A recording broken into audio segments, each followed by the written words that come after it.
Les amis, que la paix soit sur vous.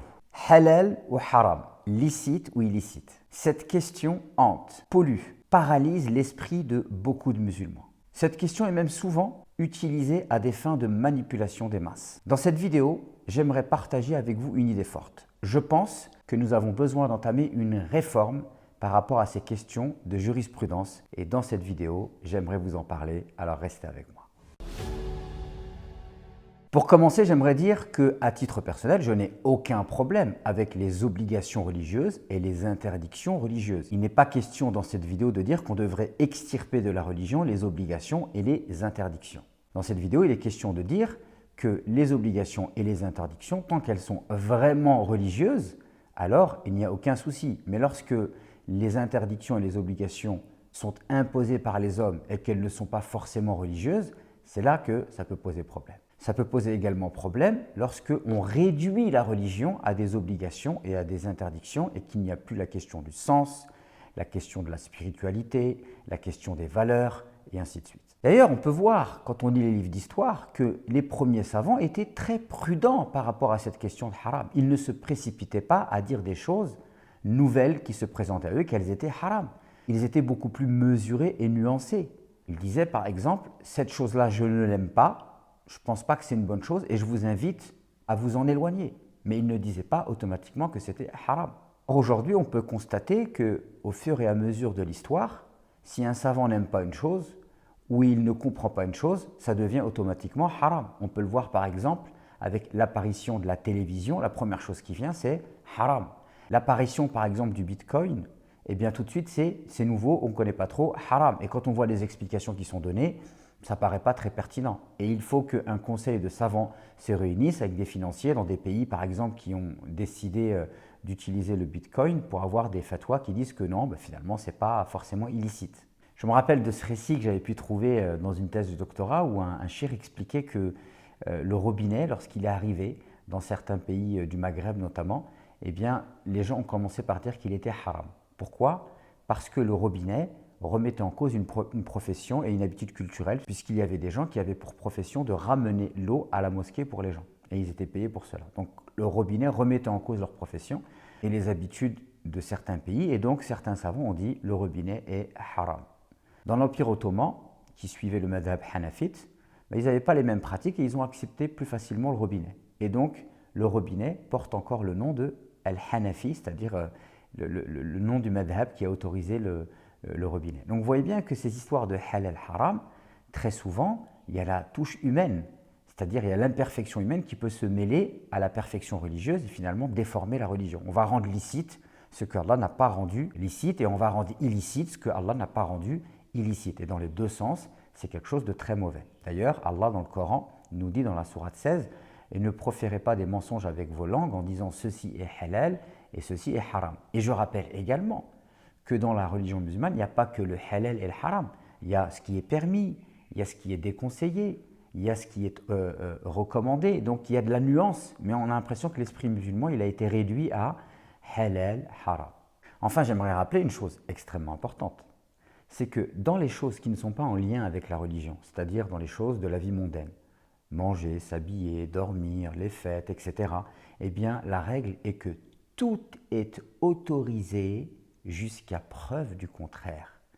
Tout est autorisé jusqu'à preuve du contraire. Et l'un des plus grands problèmes que l'on a aujourd'hui dans la communauté musulmane, c'est que l'on a extirpé le halal et haram de la philosophie profonde de l'islam. À titre d'exemple, l'imam Shatibi, dans un de ses ouvrages les plus incroyables qui s'appelle Al-Muwafaqat, qui traite justement de la question de la sharia et de la compréhension de la sharia, il dit elle repose sur deux choses qui sont indiscutables. La première, c'est la recherche de l'intérêt pour l'être humain et le fait de repousser les méfaits. Car la finalité derrière la religion, c'est quoi? C'est de permettre à l'homme d'être heureux sur terre et dans sa vie après sa mort. Donc oui, on peut dire que l'islam veut le bonheur de l'homme. Et par exemple, si vous me dites, mais pourquoi alors il y a des obligations? Bien, il y a des obligations parce que derrière les obligations religieuses, eh bien, le législateur, c'est-à-dire Dieu, veut nous challenger à travers le fait de nous imposer 5 prières par jour. Il veut nous permettre de développer notre rigueur. Il veut nous permettre de développer notre discipline. Et derrière ces obligations religieuses, il y a quoi? Il y a la recherche de l'élévation spirituelle. Puisque rappelez-vous que l'objectif de l'islam, c'est de permettre à l'homme de se réformer pour qu'il puisse faire émerger sur terre une civilisation qui repose sur la justice, la miséricorde et la sagesse. Vous pouvez me dire également, si l'islam veut le bonheur de l'homme, pourquoi il y a des interdictions? Eh bien, en islam, l'interdiction est une préservation. L'interdiction, par exemple, de la drogue, du tabac, de l'alcool, c'est pour préserver l'homme de choses qui sont néfastes pour lui.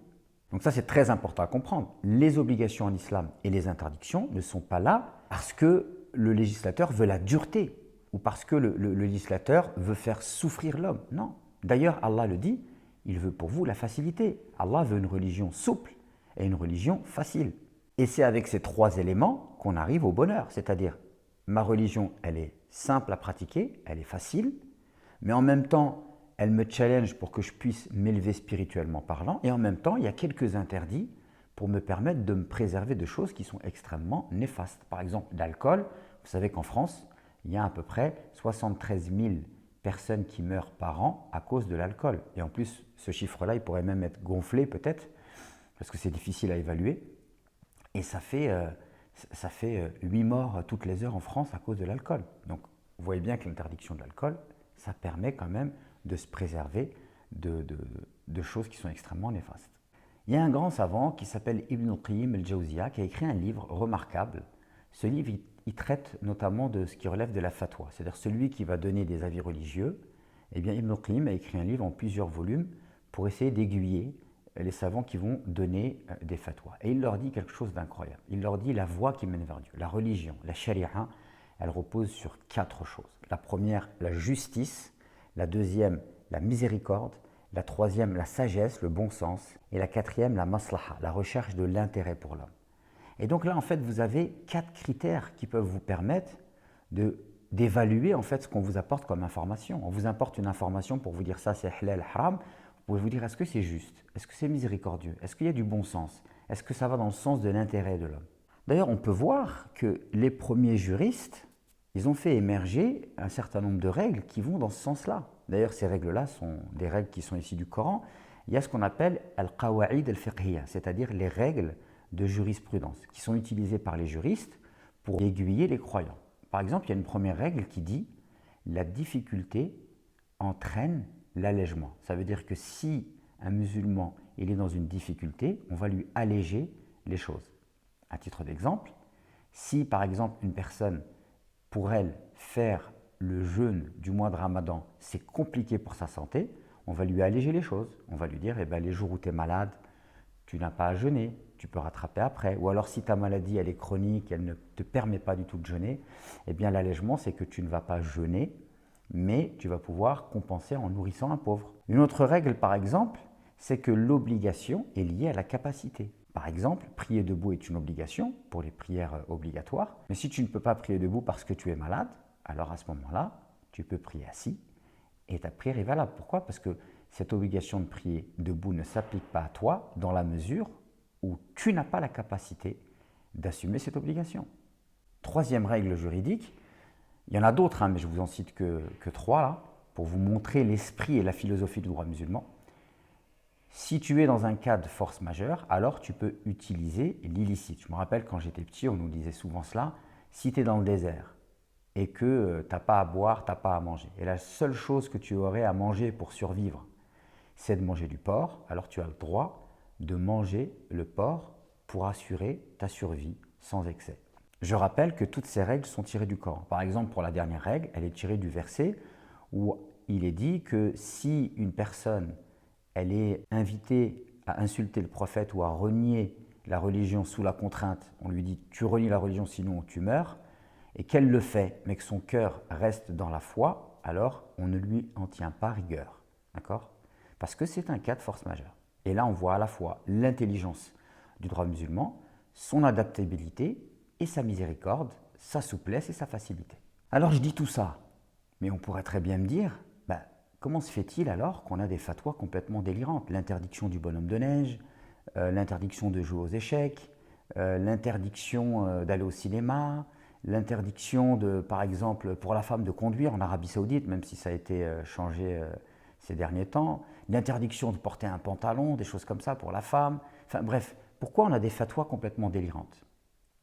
Eh bien parce que les gens qui font ces fatwas en utilisant des règles religieuses, mais ils utilisent des règles religieuses sans l'intelligence nécessaire pour utiliser ces règles religieuses. Donc ils utilisent des règles religieuses pour aller dans le sens de leur idéologie, de leur culture, de leur penchant. Mais ils n'utilisent pas ces règles religieuses pour aller dans le sens de ce que veut réellement l'islam. Je vais vous donner un exemple. Qu'est-ce qui a amené certains savants saoudiens à dire que la femme musulmane ne pouvait pas conduire? En fait, ils partent d'une chose qui est réelle, c'est-à-dire que la fornication elle est illicite en islam, qu'on interdit l'isolement entre un homme et une femme étrangère, sous prétexte de ne pas provoquer la tentation, et ils utilisent un principe du droit musulman qui est le principe de précaution. D'accord? Le principe de précaution. C'est-à-dire que si une chose est illicite, si cette chose-là qui n'est pas illicite peut amener vers l'illicite, alors cette chose-là devient également illicite. Le problème, c'est que cette règle de principe de précaution, c'est une règle tout à fait noble et intéressante, mais qui doit être utilisée avec intelligence. D'ailleurs, pour ceux qui sont arabophones, il y a un livre remarquable qui a été écrit par le grand savant mauritanien qui est encore en vie, qu'Allah le préserve, Abdullah Ben Biya, qui parle de cette règle et de la manière dont elle doit être utilisée.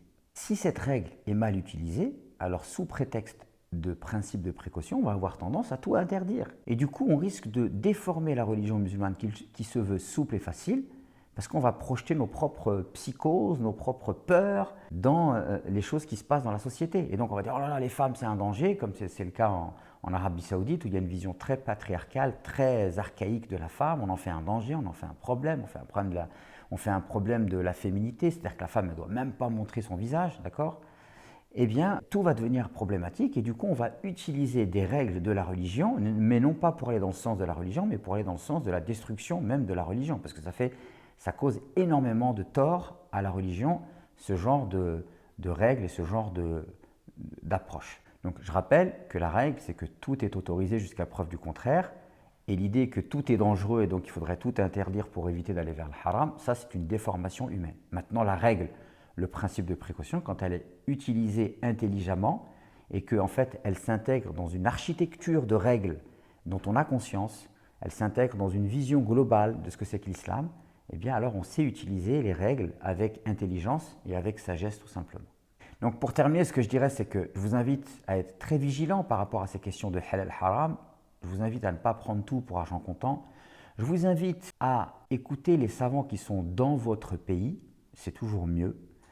Quand ils vous disent qu'une chose est illicite, je vous invite à leur demander sur quelle argumentation et sur quel raisonnement cela repose.